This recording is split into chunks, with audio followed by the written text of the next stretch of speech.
অনেক কথা বলতে ইচ্ছা করে কিন্তু বলতে পারি না, হাত পা বাঁধা থাকে।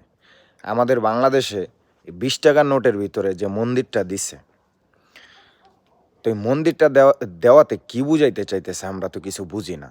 আচ্ছা, আমরা যখন টাকাটা নিয়া পকেটে নিয়ে যখন নামাজ পড়তে যাব, ঠিক আছে? তখন এগুলা কি ঠিক হবে?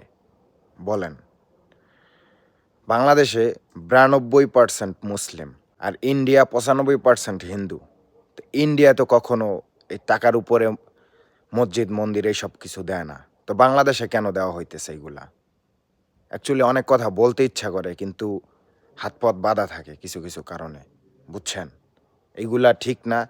তো এর থেকে এই যে এত টাকা লস করে টাকা চেঞ্জ করার তো কোনো প্রয়োজন আসে না। তা আগে শেখ মুজিবুরের ছবি থাকলেই তো ভালো হইতো। সমস্যা হইতো কি?